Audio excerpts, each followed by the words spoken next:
Hello everybody and welcome back to a brand new episode of the NASCAR Heat 5 Career Mode. I hope you're all having a great day. Today we go racing here at Michigan in the Cup Series, and we got Eldora for the Truck Series, and then we got a couple Xfinity races that I simmed through that I'll be showing in just a few moments as well. Now, as we come through though, jumping right into the Truck Series race, no any silly season news coming in this episode, but there is still a few more announcements on the way before the playoffs start. As I mentioned before, I want to get all the silly season stuff, or at least the big stuff, out of the way before the playoffs start. So a couple more announcements on the way that you guys will see within the next 3 to 4 episodes or so now, as we only have a few races left before the end of the regular season. But as you guys know, we have a community member in the truck for us every race here now as we come through in Eldora, where we had Cardoso in the truck here as it came through turn 1 and 2 in the Eldora Dirt Derby, starting up inside the top 10. It was a relatively solid qualifying effort, and he was using this bottom to his advantage here right off the bat, and he was making moves. He had already climbed up inside the top 5 on the exit of turn 4 at the end of lap 1, getting a little bit aggressive there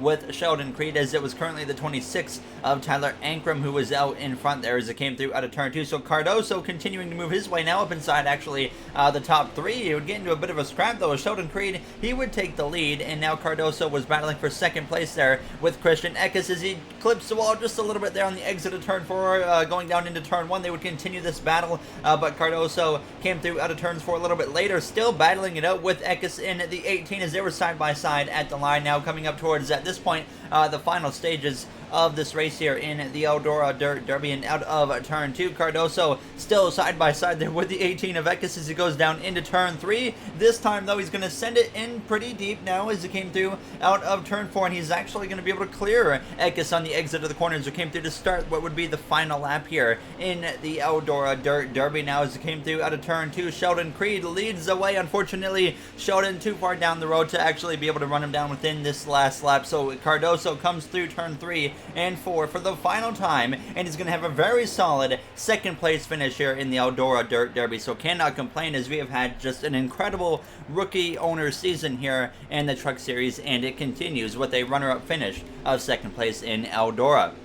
So now we come through though into the Xfinity Series side of things, where there was actually 2 Xfinity Series races before we actually had a cup race. So you're going to see, I did not show any of them, I simmed through both of them, and you're going to see the results of the first one, which was at Iowa, where Michael Annett actually picked up the victory. Zane Smith in second, Todd Gilliland there in fifth. We both know that, both Smith and Gilliland will be moving up to the Cup Series next season in our career mode now. So that was the finishing order for Iowa. And then, like I just said, we had another race, which was at Road America. So the road course here, where we had James Davison in the star car, but Zane Smith, the rookie, would actually pick up another victory on the season. Gilliland, again, in the top 5 there with a 4th place finish.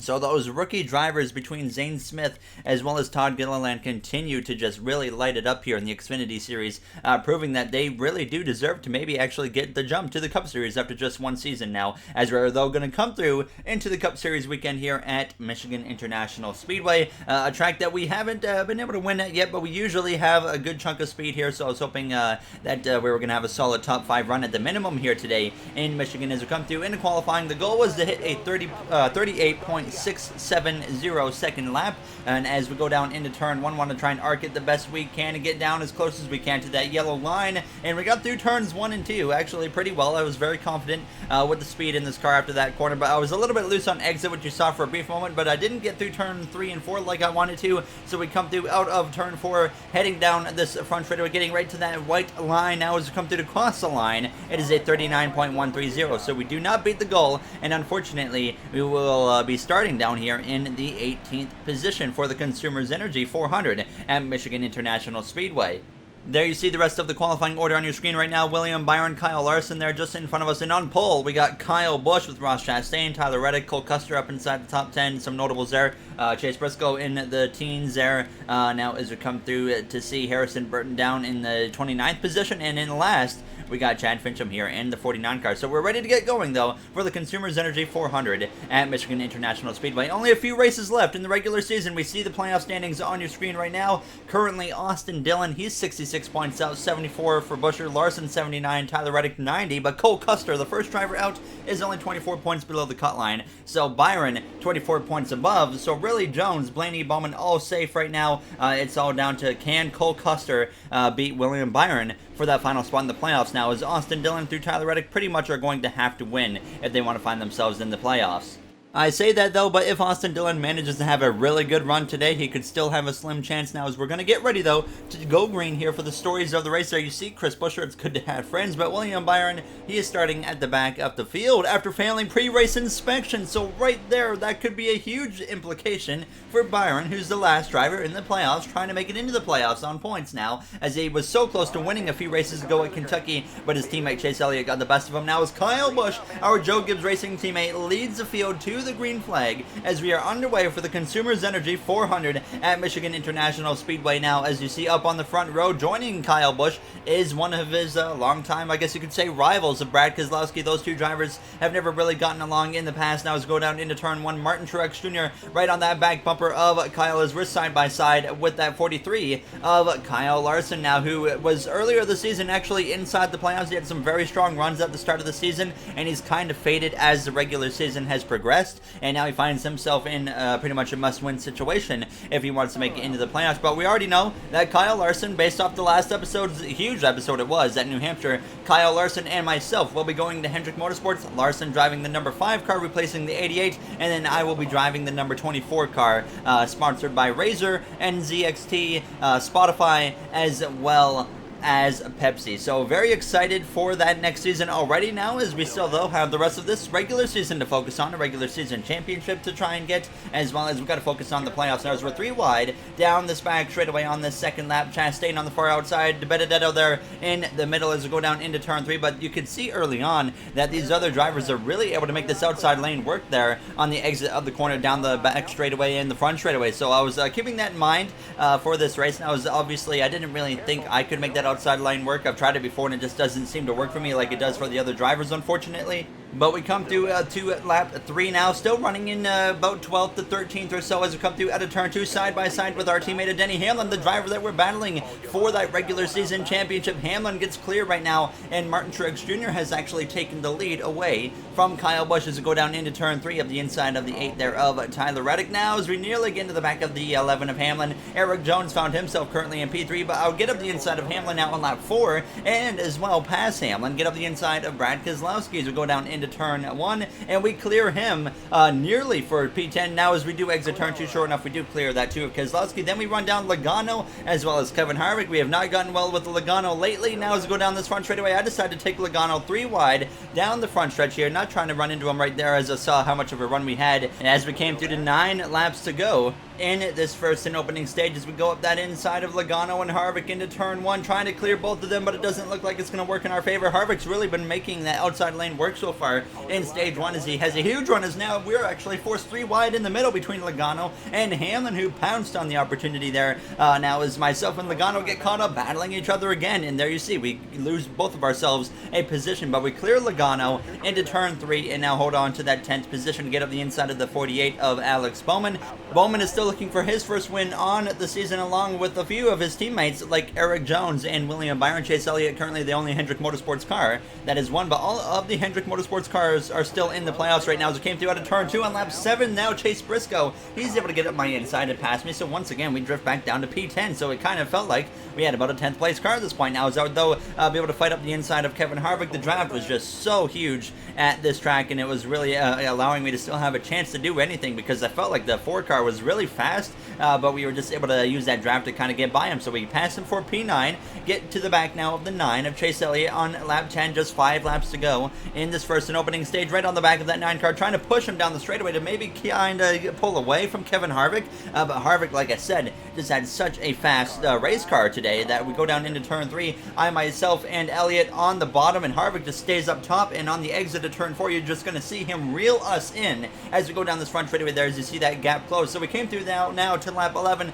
coming to lap 12, I actually get up the inside of Elliott there, trying to side draft and pull away now as we go down towards the turns 1 with just 3 laps to go in the second stage. Kyle Busch still battling it out with Martin Truex Jr. for the lead now. As we come through out of turn 2, we get on the apron a little bit there, a little bit sideways, we save it, but we exit the corner now. Harvick pounces on the opportunity, and he's actually unfortunately going to be able to pass me as we go down this back straightaway. So once again we lose a position there and drift back to P10. So we've been just kind of hovering around that 9th 9th to 10th place area for this whole race so far as we come through out of turn 4 right on that back bumper of Harvick, but you can just see that he's already putting the attack to the 9 of Chase Elliott. He's going to go to the inside of him, and it looks like he's just going to breeze right on by him with 2 laps to go now in this first and opening stages. Now Truex finds himself back out front here in Michigan as we go down towards turns 1, but we came through to start now the final lap of this first and final stage now as the field light does come on, but we will be able to make it to the end of the stage no problem, and as well as the right rear tire was a bit worn, but the caution has come out here on the final lap of stage 1, ending it about 3/4 of a lap early, and we are going to settle for the 10th position here in the first and opening stage. Car feels alright, guys. This just doesn't quite have the speed we need in it. Honestly, I think a 10th place car is exactly what we got right now. There you heard myself on the radio just saying I honestly feel like 10th place is pretty much the car we have, so I was not surprised with 10th place in stage 1, but I really didn't know what adjustments to make to the car because the car was driving, like I said on the radio, fine. So we actually do gain 1 spot though on the pit lane, so we move up into P9. Chase Elliott loses a spot. Chris Buescher is having a very good run today, and I was mentioning before this race started, a driver like Buescher or Austin Dillon, they have really good runs today. They could still have a chance to maybe point their way into the playoffs, and Buescher is doing just that right now after a top 10 in stage 1. William Byron, no top 10 in stage 1 as he started at the back of the field, so that really only helps Chris Buescher as we go down into turn 1. Martin Truex Jr. leads away over his teammate Kyle Busch, or our teammate Kyle Busch now, as we come through out of turn 2 side by side with the 2014 Cup Series champion of Kevin Harvick now, as he only has 1 win on this season, and in the last 2 seasons of the career mode he's only gotten 1 win now, as he was winless all of last season throughout the Cup Series in our career mode here as we come through turns 3 up the inside now of the 88 of Erik Jones as we exit turn 4. There you see Chase Briscoe kind of getting into the mix now as he's trying to put the pressure on the back of Buescher and get to the inside of him as we come through to complete this first and opening lap of the second stage. A few less laps here in stage 2 as you see only 13 laps now as you see Kyle Busch, the driver who got the pole, now fading a little bit outside of the top 5 he is as we come through out of turn 2. Now Harvick, he was actually able to get back to me and try to look to my inside, but I covered him off really well there on the exit of turn 2, and we would now run down Kurt Busch, who had started to fade even harder than his brother Kyle Busch, and we would run him down, get up the inside of him into turn 3, and sure enough he's going to try his best to fight back on the exit of turn 4 now as we have a really good entrance to these corners, but we kind of seem to struggle on the exit now as Kurt is going to try and be able to clear me down the front straightaway. Now Harvick, he gets up the inside as we come through to 10 laps to go in the second stage.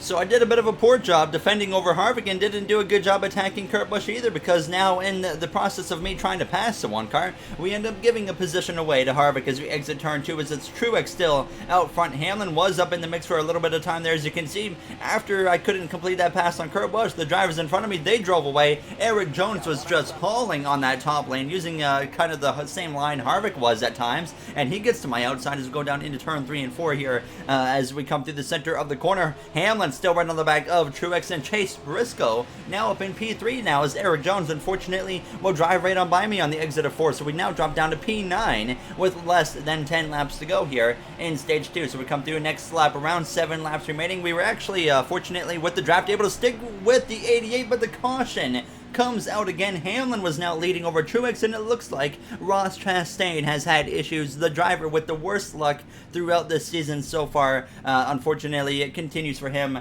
We know he has speed to be in the playoffs, and he's not even in the top 25 in the points, I don't think, at this point in the season. Very unfortunate for Chastain, but this I don't believe would be a DNF for him, so I think he was still on the track after this as we will get ready to go back racing here after there was no pit stops necessary for the rest of the field. Was that really the 42 having issues again, guys? There you heard myself on the radio just asking if that was the 42 again. He always seemed to be having issues. I didn't see what happened in the replay mode, but there was actually a bunch of tire marks through the grass there on the left side, so I have an idea of maybe kind of what happened. Maybe Chastain blew a right rear tire or something, or a left rear tire on the exit of turn 4 and went spinning through the infield, would be my guess now as we get back underway with just 4 laps to go in this second stage here in Michigan. Now as we exit turn 2 a little bit sideways there on the exit of the corner now as Erik Jones runs P8. We stay up the inside of him, fortunately. Behind us, it's Elliott side by side with our affiliate teammate of Harrison Burton as we go down into turn 3. Hamlin, who started P1 for the restart, goes all the way to the top, and now Kyle Busch finds himself back up front over second place of Chris Buescher, who's trying to battle it out 3 wide with Truex and Hamlin down the front straightaway.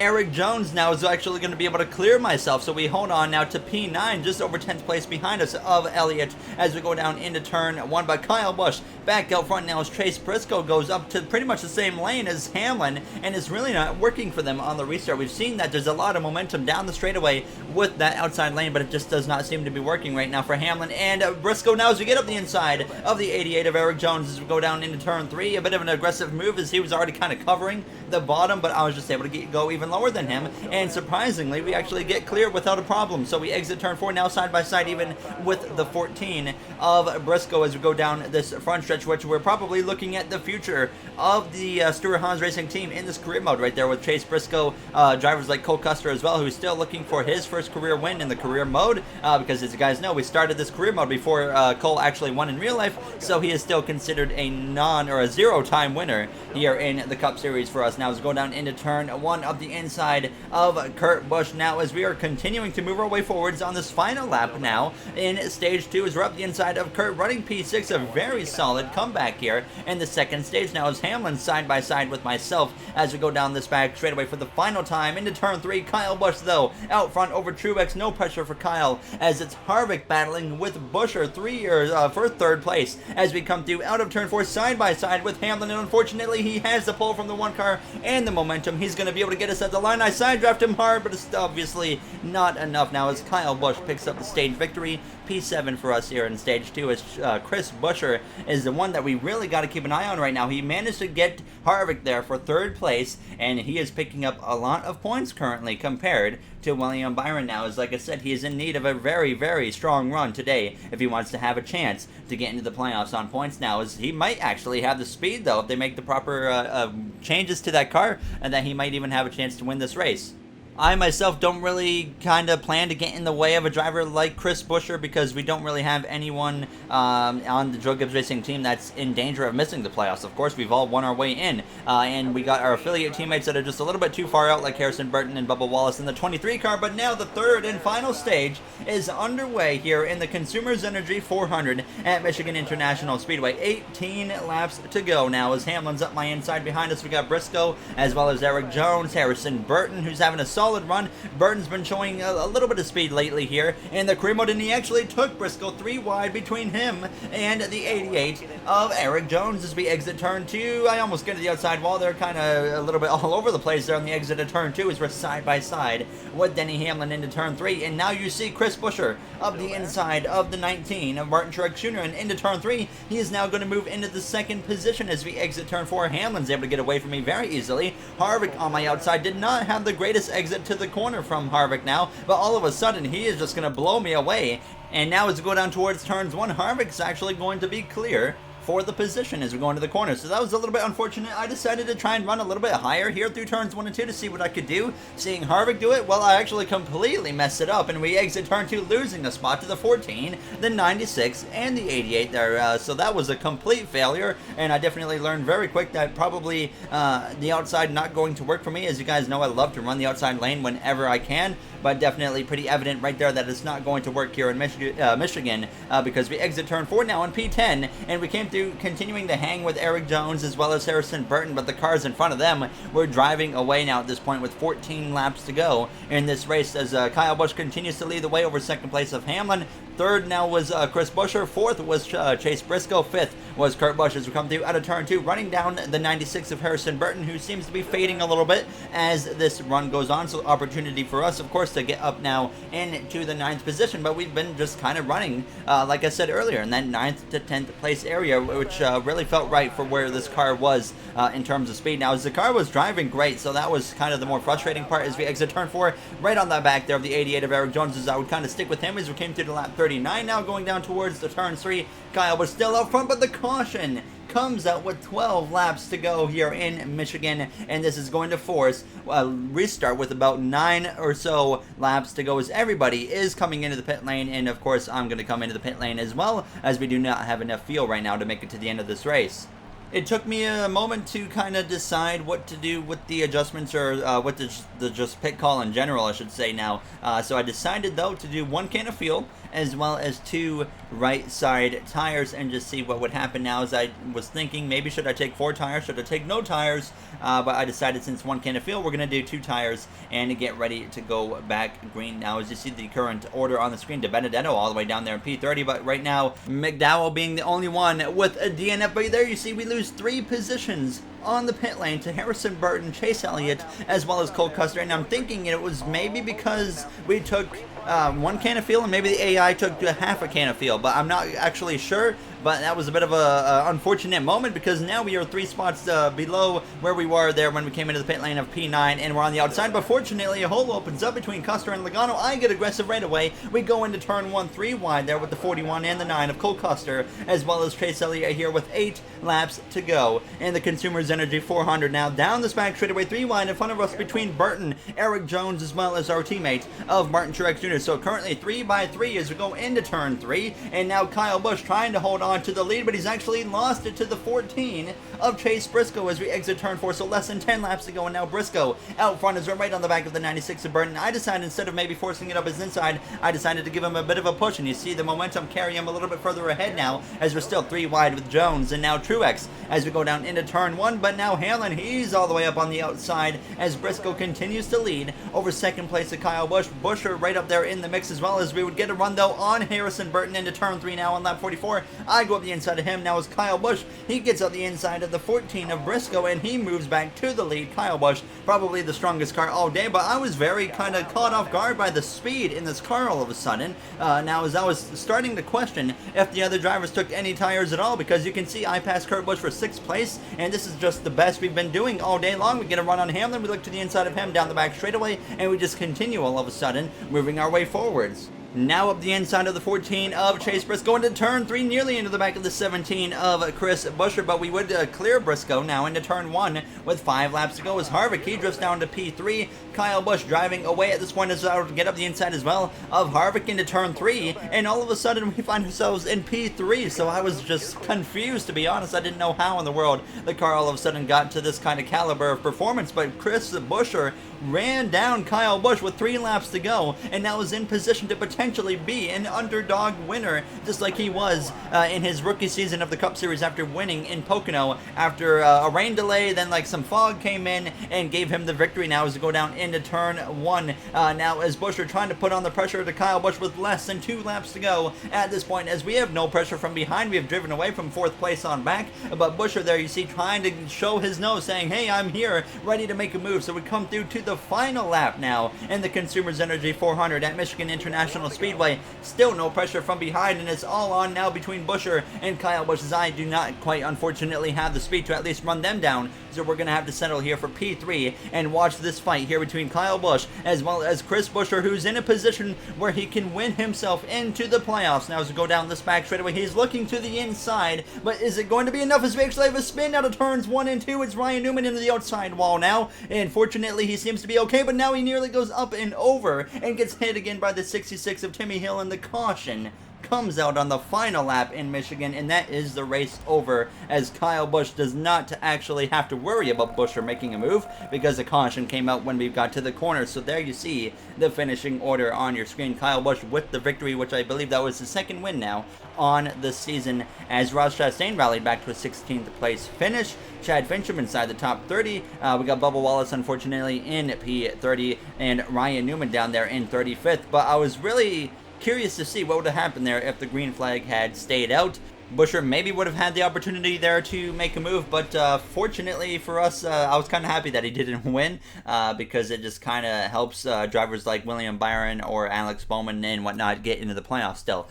So there is the point standings we're going to check out. The Truck Series is now going into the playoffs, by the way, at Gateway in the next episode, or whenever we have another truck race. It might be 2 episodes away. But there you see Haley Deegan and Sheldon Creed are the currently 2 drivers on the outside looking in. We actually have a 9-point buffer now on the Xfinity side. We go into Watkins Glen in the next episode for both Xfinity as well as the Cup Series. Now as we get ready to check just to see how much Chris Buescher was able to just kind of narrow that gap between himself and that last spot in the playoffs. And there you see, it is now a 42-point gap for Buescher. So he's gained about a little bit over 20 points or so, if I'm not mistaken. So definitely some work to do. But Cole Custer has closed the gap to William Byron. He's only 15 points below the cut line. So it's going to get interesting, especially at a road course with 3 races left in the regular season. So as always, if you guys enjoyed, you do know what to do, and I will see you guys in the next one at Watkins Glen. But before we end it, actually, we're going to just say thank you quickly to the Going Racing members: MJ, Aiden, Eric, Dylan A, as well as Joseph 9001. You guys definitely helping me a lot, and I really appreciate it. So I will see you guys out in the next one at Watkins Glen. Have a great day, everybody.